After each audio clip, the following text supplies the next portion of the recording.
ಓಂ ಜ್ಞಾನಸಿದ್ಧಂ ತಪಸ್ಸಿದ್ಧಂ ಸರ್ವಸಿದ್ಧಂ ಶಿವಪ್ರದಂ ಸ್ವಯಂ ಸಿದ್ಧಮಹಂ ವಂದೇ ಸಿದ್ಧಾರೂಢಯತೀಶ್ವರಂ ವಿದ್ಯಾವಿನಯಸಂಪನ್ನಂ ವೇತರಾಗಂ ವಿವೇಕಿನಂ ವಂದೇ ವೇದಾಂತತತ್ವಜ್ಞಂ ಶಿವಾನಂದಭಾರತೀಶಂ.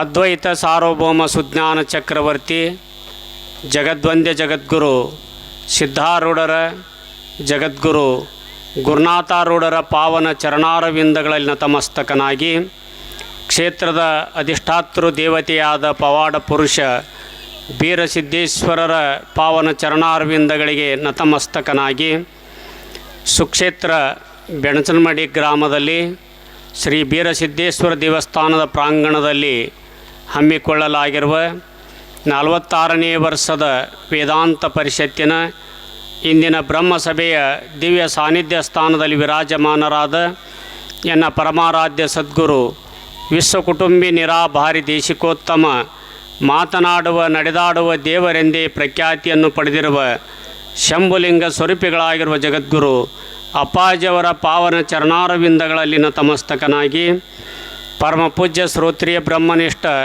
ವೇದಾಂತ ವಿದ್ವಾನ್ಮಣಿಗಳಾದ ವಿದ್ಯಾನಂದ ಭಾರತಿ ಅಪ್ಪಂಗಳವರ ಚರಣಾರವಿಂದಗಳಿಗೂ ಹಾಗೂ ಮಾತೋಶ್ರೀ ಅನಸೂಯ ತಾಯಿಯವರ ಚರಣಾರವಿಂದಗಳಿಗೂ ಹಾಗೂ ಅನೇಕ ವಂದನೆಗಳನ್ನು ಹೇಳಿ ಕಾರ್ಯಕ್ರಮದಲ್ಲಿ ಉಪಸ್ಥಿತರಿರುವ ಮಲ್ಲೇಶ್ವರ ಶರಣರನ್ನೇ ಮೊದಲು ಮಾಡಿಕೊಂಡು ಉಳಿದೆಲ್ಲ ಪೂಜ್ಯರಿಗೂ ಅನೇಕ ವಂದನೆಗಳನ್ನು ಹೇಳುತ್ತಾ, ಸದ್ಗುರುದೇವನ ದರ್ಶನ ಆಶೀರ್ವಾದದಿಂದ ಪರಮ ಪವಿತ್ರವಾದ ಈ ಮನುಷ್ಯ ಜನ್ಮವನ್ನು ಕಲ್ಯಾಣ ಮಾಡಿಕೊಳ್ಳಬೇಕೆಂಬ ಸದಿಚ್ಛೆಯಿಂದ ಇಲ್ಲಿ ಸಮಾವೇಶಗೊಂಡಿರುವ ಶಿವಸ್ವರೂಪಿಗಳೇ, ನಿಮ್ಮೆಲ್ಲರಿಗೂ ಧನ್ಯವಾದಗಳನ್ನು ತಿಳಿಸುತ್ತಾ ಕಾರ್ಯಕ್ರಮದಲ್ಲಿ ಪ್ರವೇಶಿಸೋಣ. ಇಲ್ಲಿವರೆಗೂ ಮಾತಾಜಿಯವರು ಬಹು ಸುಂದರವಾಗಿ ರಾಮಾಯಣದಲ್ಲಿ ಬರುವ ಒಂದು ಶ್ಲೋಕವನ್ನು ಆಧಾರವಾಗಿಟ್ಟುಕೊಂಡು ತಿಳಿಸಿದರು. ಅದು ಯಾವುದು ಅಂದರೆ, ನಾವೆಲ್ಲರೂ ಕೂಡ ಪ್ರತಿಯೊಂದು ಜೀವಿಯೂ ಕೂಡ ಏನನ್ನು ಬಯಸ್ತಾ ಇದ್ದೀವಿ ಅಂತಂದ್ರೆ, ದೊಡ್ಡವರಾಗಲಿ ಸಣ್ಣವರಾಗಲಿ ಗಣಮಕ್ಕಳಾಗಲಿ ಹೆಣ್ಮಕ್ಕಳಾಗಲಿ ಪ್ರತಿಯೊಂದು ಜೀವಿಯು ನಾವೆಲ್ಲರೂ ಕೂಡ ಸುಖವನ್ನು ಬಯಸ್ತಾ ಇದ್ದೀವಿ. ಸುಖಂ ಮೇ ಭೂಯಾತ್ ದುಃಖಂ ಮಾ ಭೂತ್ ಅಂತ. ಹೇ ಪರಮಾತ್ಮ, ನನಗೆ ಸುಖ ಕೊಡು, ಸೌಭಾಗ್ಯ ಕೊಡು, ಐಶ್ವರ್ಯ ಭೋಗಗಳನ್ನು ಕೊಡು ಹೇ ಸದ್ಗುರುನಾಥ ಅಂತ ಭಗವಂತನಲ್ಲಿ ಸದ್ಗುರುನಾಥನಲ್ಲಿ ನಾವೆಲ್ಲರೂ ಕೂಡ ಸುಖವನ್ನೇ ಬೇಡ್ತೀವಿ ವಿನಃ ದುಃಖವನ್ನು, ಬಡತನವನ್ನು, ರೋಗ ರುಜಿನಾದಿಗಳನ್ನು ಬೇಡೋದಿಲ್ಲ. ಅದಕ್ಕೆ ಇಲ್ಲಿ ರಾಮಾಯಣದಲ್ಲಿ ಹೇಳಿದರು, ನಿನಗೆ ಈ ಲೋಕದ ಭೋಗ ಪರಲೋಕದ ಭೋಗದ ಜೊತೆ ಆ ನಿತ್ಯ ಸುಖ ನಿನಗೆ ಪ್ರಾಪ್ತಿಯಾಗಬೇಕಾಗಿತ್ತು ಅಂದ್ರೆ ಈ ಸುಖಕ್ಕೆ ಸಾಧನ ಏನದ, ನೀನು ಏನು ಮಾಡಬೇಕು ಅನ್ನೋದನ್ನು ಹೇಳ್ಕೊಂಡು ಬಂದರು. ನಮಗೆ ಸುಖ ಹೊಲದಿಂದಾಗಲಿ ಅಧಿಕಾರದಿಂದಾಗಲಿ ವಿದ್ಯೆಯಿಂದಾಗಲಿ ಭೋಗದಿಂದಾಗಲಿ ಸಿಗೋದಿಲ್ಲ. ನಮಗೆ ಸುಖ ಸಿಗಬೇಕಾಗಿತ್ತು ಅಂದ್ರೆ ಅದು ಯಾವುದರಿಂದ ಸಿಗ್ತದೆ, ಧರ್ಮಾತ್ ಸುಖಂ ಭವತಿ ಅಂತ.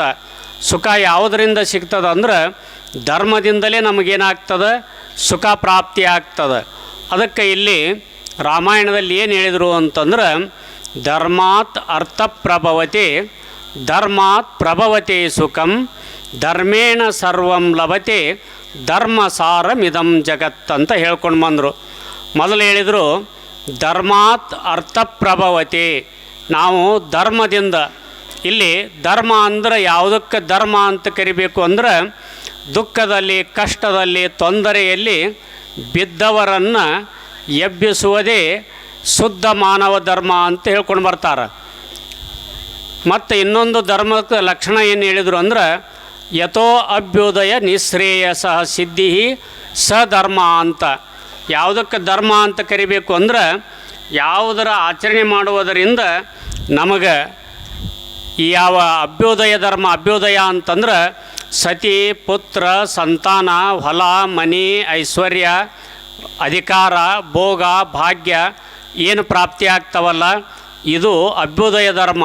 ಇದು ಪುಣ್ಯ ಕಾರ್ಯವನ್ನು ಮಾಡುವುದರಿಂದ, ಸತ್ಕಾರ್ಯವನ್ನು ಮಾಡುವುದರಿಂದ, ದಾನ ಧರ್ಮಾದಿಗಳನ್ನು, ಪರೋಪಕಾರವನ್ನು, ಗುರು ಸೇವಾದಿಗಳನ್ನು ಸತ್ಸಂಗಾದಿಗಳನ್ನು ಮಾಡುವುದರಿಂದ ಈ ಲೋಕದ ಸುಖ ನಮಗೆ ಪ್ರಾಪ್ತಿಯಾಗ್ತದೆ.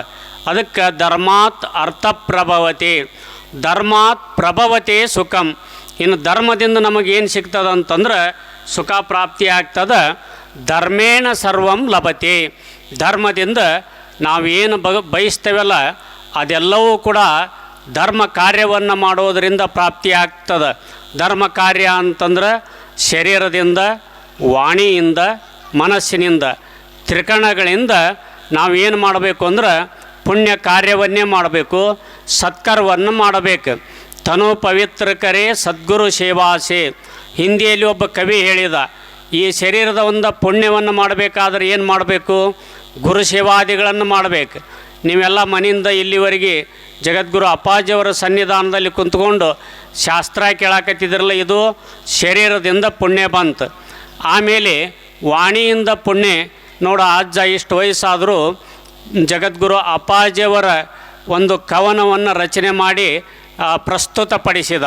ಇದು ಗುರುಸ್ತುತಿಯನ್ನು ಮಾಡುವುದರಿಂದ, ಭಗವಂತನ ನಾಮಸ್ಮರಣೆಯನ್ನು ಮಹಾಮಂತ್ರವನ್ನು ಜಪಿಸುವುದರಿಂದ ವಾಣಿ ಪವಿತ್ರಕರೆ ಸದ್ಗುರು ಸಂಕೀರ್ತನಸೆ. ನಮ್ಮ ವಾಣಿ ಪವಿತ್ರ ಆಗಬೇಕಾಗಿತ್ತಂದ್ರೆ, ವಾಣಿಯಿಂದ ಪುಣ್ಯ ಪ್ರಾಪ್ತಿ ಆಗಬೇಕಾಗಿತ್ತಂದ್ರೆ ಅದು ಎದರಿಂದ ಅಂದ್ರೆ ಗುರು ಕೀರ್ತನೆಯನ್ನು ಮಾಡುವುದರಿಂದ. ಆಮೇಲೆ ಮನಸ್ಸಿನಿಂದ ಪುಣ್ಯ ಸಂಗ್ರಹ ಆಗಬೇಕಾಗಿತ್ತು ಅಂದ್ರೆ ಏಕಾಗ್ರ ಚಿತ್ತದಿಂದ ನೀವು ಶಾಸ್ತ್ರವನ್ನು ಕೇಳಾಕತ್ತಿದ್ದಿರಲ್ಲ, ಇದರಿಂದ ಶರೀರದಿಂದ, ವಾಣಿಯಿಂದ, ಮನಸ್ಸಿನಿಂದ, ತ್ರಿಕರಣದಿಂದ ನೀವು ಧರ್ಮವನ್ನು ಪುಣ್ಯವನ್ನು ಮಾಡ್ತಾಯಿದ್ದೀರಿ. ಆದ್ದರಿಂದ ನಾವು ತ್ರಿಕರಣದಿಂದ ಪುಣ್ಯವನ್ನು ಮಾಡಿದರೆ, ಧರ್ಮ ಸತ್ಕಾರ್ಯವನ್ನು ಮಾಡಿದರೆ ಸ್ವಲ್ಪಮಪ್ಯಸ್ಯ ಧರ್ಮಸ್ಯ ತ್ರಾಯತಿ ಮಹತೋ ಭಯಾತ್ ಅಂತ ಗೀತೆಯಲ್ಲಿ ಪರಮಾತ್ಮ ಹೇಳ್ತಾನೆ. ನೀನು ಸ್ವಲ್ಪ ಪುಣ್ಯ ಕಾರ್ಯವನ್ನು ಮಾಡಿದರೆ ಆ ಸತ್ಕರ್ಮ, ಆ ಪುಣ್ಯ ಕಾರ್ಯ ನಿನ್ನ ಮಹತ್ತರವಾದ ದುಃಖದಿಂದ, ಭಯದಿಂದ, ಕಷ್ಟ ಕಾರ್ಪಣ್ಯಗಳಿಂದ ಮೇಲೆತ್ತಿ ನಿನಗೆ ಸುಖವನ್ನು ಕೊಡ್ತದೆ, ಸ್ವರ್ಗವನ್ನು ಕೊಡ್ತದೆ ಅಂತ ಹೇಳ್ತಾನೆ. ಒಬ್ಬ ಸಾಹುಕಾರ ಇದ್ನಂತ, ಭಾಳ ಜಿಪುಣ ಸಾಹುಕಾರ. ಅವ ಬೇರೆ ಊರಾಗ ಸಾಲ ಕೊಟ್ಟಿದ್ದ. ಆ ಸಾಲ ತರಕ್ಕೆ ಹೋಗಿದ್ದ, ಅತಿ ಜಿಪುಣ. ಆದ್ರೆ ಅವನ ಹೆಂಡತಿ ಒಳ್ಳೆಯ ಧರ್ಮಾತ್ಮಳಿದ್ಲಕ್ಕಿ, ಸಂಸ್ಕಾರವಂತಲಿದ್ಲು. ಅವತ್ತೇನಾಯಿತು ಅಂದ್ರೆ ಅವ್ರ ಮನೆಗೆ ಒಬ್ಬ ಶಿವಯೋಗಿ ಬಂದು ಭವತಿ ಭಿಕ್ಷಾಂದಿ ಅಂದ. ಆ ಹೆಣ್ಣುಮಗಳಿಗೆ ಭಾಳ ಸಂತೋಷ ಆಯ್ತು. ಯಾಕೆ ಗಂಡಿದ್ದಾಗ ಯಾರು ಸಾಧುಗಳು ಮಹಾತ್ಮರು ಮನೆಗೆ ಬಂದ್ರೆ ಅವ ಹೊರಗೆ ಕಳಿಸ್ಬಿಡ್ತಿದ್ದ, ದಾನ ಧರ್ಮ ಮಾಡ್ತಿರ್ಲಿಲ್ಲ. ಆ ಹೆಣ್ಮಗಳಿಗೆ ಭಾಳ ಸಂತೋಷ ಆಯಿತು. ಆ ಹೆಣ್ಮಗಳು ಏನು ಮಾಡಿದ್ಲು ಅಂದ್ರೆ ಆ ಸಾಧುಗೆ 4 ರೊಟ್ಟಿ ಕೊಟ್ಲು. ಭಾಳ ಹೊಟ್ಟೆ ಹಸ್ತದ ಅಂತೇಳಿದ್ದ. 4 ರೊಟ್ಟಿ, ಪಲ್ಯ, ಒಂದು ಚರಿಗೆ ನೀರು ಕೊಟ್ಟು ಊಟ ಮಾಡಿ ನೀರು ಕುಡಿಸಿ ಕೈ ತೊಳಿಸಿ ಭಾಳ ಸಂತೋಷಪಡಿಸಿದ್ಲು ಆ ಮಹಾತ್ಮನನ್ನು. ಅವ ಆಶೀರ್ವಾದ ಮಾಡಿದ. ಏನು ಆಶೀರ್ವಾದ ಮಾಡಿದ ಅಂದ್ರೆ, ಸೌಭಾಗ್ಯವತಿ ಭವ, ಹೇ ತಾಯಿ ನೀನು ಮುತ್ತೈದೆಯಾಗಿರು ಅಂಥೇಳಿ ಆಶೀರ್ವಾದ ಮಾಡಿ ಆ ಮಹಾತ್ಮ ಹೋಗಿಬಿಟ್ಟ ಶಿವಯೋಗಿ. ಇಲ್ಲೇನಾಗಿತ್ತು ಅಂದ್ರೆ ಆಕೆ ಗಂಡ ಬೇರೆ ಊರಿಗೆ ಸಾಲ ಕೊಟ್ಟಿದ್ನಲ್ಲ, ಆ ಸಾಲ ತರಕ್ಕೆ ರೊಕ್ಕ ಇಸ್ಕೊಂಡು ಬರುವಾಗ ಬಡವ್ರನ್ನ ಕಾಡಿ ಬೇಡಿ ರೊಕ್ಕ ತೊಗೊಂಡು ಬಂದಿದ್ದ. ಅಲ್ಲಿ ಅರಣ್ಯದಲ್ಲಿ ಬರುವಾಗ 4 ಮಂದಿ ಕಳ್ಳರು ನೋಡಿದ್ರು. ಅದನ್ನು ನೋಡಿ ಸಾಹುಕಾರನನ್ನು ಬಡಿದು ರೊಕ್ಕ ಇಸಬೇಕು ಅಂಥೇಳಿ ಅರಣ್ಯದಲ್ಲಿ ಮಧ್ಯದಲ್ಲಿ ಅವನ್ನ ಅಡ್ಡಗಟ್ಟಿ ಹೊಡೆದು ರೊಕ್ಕ ಇಸ್ಕೊಳ್ಬೇಕು ಅನ್ನುವಾಗ ಆ ಕಳ್ಳರು ಅವನ್ನ ಬಡಿಗಿಂದ ಹೊಡಿತಿದ್ರು. ಆದರೆ ಆಶ್ಚರ್ಯ ಏನು ಅಂತಂದ್ರೆ, ಆ ಸಾಹುಕಾರನ ಸುತ್ತಲೂ ಇವರು ಹೊಡಿತಿದ್ರಲ್ಲ, ಏಟು ಸಾಹುಕಾರಕ್ಕೆ ಬೀಳ್ತಿರ್ಲಿಲ್ಲ. ಏನಾಗ್ತಿತ್ತು ಅಂತಂದ್ರೆ, ಆ ಸಾಹುಕಾರನ ಸುತ್ತು 4 ರೊಟ್ಟಿ ತಿರುಗ್ತಿದ್ದು. ಅವನ ಹೆಂಡತಿ ದಾನ ಮಾಡಿದ್ಲಲ್ಲ, ಆ 4 ರೊಟ್ಟಿ ತಿರುಗ್ತಿದ್ದು. ಆ ಏಟು ಎಲ್ಲಿ ಬೀಳ್ತಿತ್ತು ಅಂತಂದ್ರೆ ಆ ರೊಟ್ಟಿಗೆ ಬೀಳ್ತಿತ್ತು, ಈ ಸಾಹುಕಾರಕ್ಕೆ ಬೀಳ್ತಿರಲಿಲ್ಲ. ಅದು ಸಾಹುಕಾರ ಕಾಣ್ತಿತ್ತು ರೊಟ್ಟಿ ತಿರುಗೋದು ಅವನ ಸುತ್ತಲೂ. ಆದರೆ ಕಳ್ಳರಿಗೆ ಕಾಣ್ತಿರ್ಲಿಲ್ಲ. ಆ ಕಳ್ಳರು ಹೊಡೆದು ಇವು ಮನುಷ್ಯ ಅದಾನೋ, ಮತ್ತೇನು ದೇವನೋ ಸಾಹುಕಾರನಂಗೆ ಆಗಿ ಬಂದತ್ತೀವೋ ಅಂತ ತಿಳ್ಕೊಂಡು ಅವ್ರು ಹೋದ್ರು, ಬಿಟ್ಟು ಹೋದರು.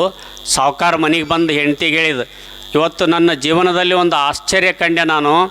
ಏನಂದ್ರೆ 4 ಮಂದಿ ಕಳ್ಳರು ನನ್ನಲ್ಲಿರ್ತಕ್ಕಂಥ ಹಣವನ್ನು ಕದ್ಕೊಂಡು ನನ್ನ ಹೊಡಿಬೇಕಂತ ಬಂದಿದ್ದರು. ಆದ್ರೆ ಅವ್ರು ಎಷ್ಟು ಹೊಡೆದ್ರು ಒಂದು ಏಟು ನನ್ನ ಮೈ ಮೇಲೆ ಬೀಳಿಲ್ಲ. 4 ರೊಟ್ಟಿ ನನ್ನ ಸುತ್ತಿದ್ದು. ಇವತ್ತು ನನ್ನ ಪ್ರಾಣವನ್ನು 4 ರೊಟ್ಟಿ ರಕ್ಷಣೆ ಮಾಡಿದ್ವು ಅಂತ ಹೇಳಿದಾಗ ಅವನೇನು ಹೇಳಿದ್ಲು, ನೋಡ್ರಿ ಇವತ್ತು ನಾ ಧರ್ಮ ಕಾರ್ಯವನ್ನು ಮಾಡಿದ್ನಿ, ಪುಣ್ಯ ಕಾರ್ಯವನ್ನು ಮಾಡಿದ್ನಿ. ತತ್ವಬಲ್ಲ ತತ್ವಜ್ಞಾನಿಗೆ ತುತ್ತು ಅನ್ನವನ್ನಿಕ್ಕಿದರೆ ಸ್ವರ್ಗ ಸರ್ವಜ್ಞ ಅಂದ ಹಾಗೆ ಒಬ್ಬ ಮಹಾತ್ಮನಿಗೆ ನಾನು 4 ರೊಟ್ಟಿ ಕೊಟ್ಟಿನಿ, ಅವನಿಗೆ ನೀರು ಕುಡಿಸಿದ್ನಿ, ಆನಂದದಿಂದ ತಾಯಿ ಮುತ್ತೈದೆಯಾಗಿರುವಂಥ ಆಶೀರ್ವಾದ ಮಾಡಿದ. ಆ ಪುಣ್ಯದ ಫಲ, ಆ ಧರ್ಮದ ಪರೋಪಕಾರದ ಫಲನ ಏನಾಯಿತು ಅಂತಂದ್ರೆ ನಿನ್ನ ಪ್ರಾಣ ರಕ್ಷಣೆ ಮಾಡೈತಿ ಅಂತ ಹೆಣ್ಮಗಳು ಹೇಳಿದ್ಲು. ಅದಕ್ಕೆ ಅವನು ಸಾವುಕಾರ ಹೇಳಿದ್ನು, 4 ರೊಟ್ಟಿ ದಾನ ಮಾಡೋದರಿಂದ ನನ್ನ ಪ್ರಾಣ ಉಳಿದೈತಿ ಅಂದ್ರೆ ಇನ್ನು ಮೇಲೆ ನಿನಗೇನು ಅಡ್ಡಿಪಡಿಸೋದಿಲ್ಲ. ನಿನ್ನ ಮನಸ್ಸು ಇಚ್ಛೆ ನೀ ಏನು ಮಾಡು ಅಂತಂದ್ರೆ ದಾನ ಧರ್ಮ ಪರೋಪಕಾರವನ್ನು ನೀ ಮಾಡು ಅಂತ ಹೇಳಿದ ಹಾಗೆ ನಮ್ಮ ಜೀವನದಲ್ಲಿ ನಾವು ಸ್ವಲ್ಪ ಮಪ್ಯಸ್ಯ ಧರ್ಮಸ್ಯ ಪರಮಾತ್ಮ ಸಂಪತ್ತು ಕೊಟ್ಟಾಗ ದಾನ ಧರ್ಮ ಪರೋಪಕಾರ ಗುರುಸೇವಾ ಸತ್ಸಂಗ ಇತ್ಯಾದಿಗಳನ್ನು ಮಾಡಿದ್ವಿ ಅಂತಂದ್ರೆ ಆ ಧರ್ಮ ನಮ್ಮನ್ನು ರಕ್ಷಣೆ ಮಾಡ್ತದೆ, ನಮಗೆ ಸುಖವನ್ನು ಕೊಡ್ತದೆ, ಎಲ್ಲ ರೀತಿಯ ಭೋಗ ಭಾಗ್ಯವನ್ನು ಕೊಡ್ತದೆ ಅಂತ ಹೇಳ್ತಾ ಇದ್ದಾರೆ. ಇಂಥ ಸದ್ಬುದ್ಧಿಯನ್ನು ನೀವೆಲ್ಲರೂ ಬೆಣಸಮಡಿ ಗ್ರಾಮದ ಸದ್ಭಕ್ತರು, ಭಾಳ ಪುಣ್ಯಾತ್ಮರು ಅಮ್ಮಾರು ಹೇಳುವಾಗ ಹೇಳಿದರು ನೋಡ್ರಿ. ಏನಂದ್ರೆ ಪರಮ ಪೂಜ್ಯ ಅಪ್ಪಾಜಿಯವರು ನಿಮ್ಮ ಯಾವ ಈ ಸುಕ್ಷೇತ್ರಕ್ಕೆ ಬರಲಿಕ್ಕೆ ಪ್ರಾರಂಭ ಮಾಡಿ 46 ವರ್ಷಗಳ ಸಂದು ಅಂದ್ರೆ ನಿಮ್ಮಂಥ ಪುಣ್ಯಾತ್ಮರ ಯಾರಿಲ್ಲ. ಅದರ ಜೊತೆಗೆ ನೀವೇನು ಮಾಡ್ತಾ ಇದ್ದೀರಿ ಅಂತಂದ್ರೆ ಪರಮ ಪೂಜ್ಯ ಜಗದ್ಗುರು ಅಪ್ಪಾಜಿಯವರ ಒಂದು ಹೆಸರಿನಿಂದ ಉತ್ತಮವಾಗಿರ್ತಕ್ಕಂಥ ಶಿಕ್ಷಣ ಸಂಸ್ಥೆಯನ್ನು ಪ್ರಾರಂಭ ಮಾಡಿ ಆ ಮಕ್ಕಳಿಗೆ ಉತ್ತಮವಾಗಿರ್ತಕ್ಕಂಥ ಗುಣಮಟ್ಟದ ಶಿಕ್ಷಣದ ಜೊತೆಗೆ ಮತ್ತೇನು ಮಾಡಾಕತ್ತೀರಿ ಅಂದ್ರೆ ಒಳ್ಳೆಯ ಸಂಸ್ಕಾರವನ್ನು ಕೂಡ ಆ ಮಕ್ಕಳಿಗೆ ನೀವು ಕೊಡ್ತಾ ಇದ್ದೀರಿ. ಆದ್ದರಿಂದ ಇವೆಲ್ಲವೂ ಕೂಡ ಪುಣ್ಯ ಕಾರ್ಯಗಳೇ, ಸತ್ಕಾರ್ಯಗಳೇ.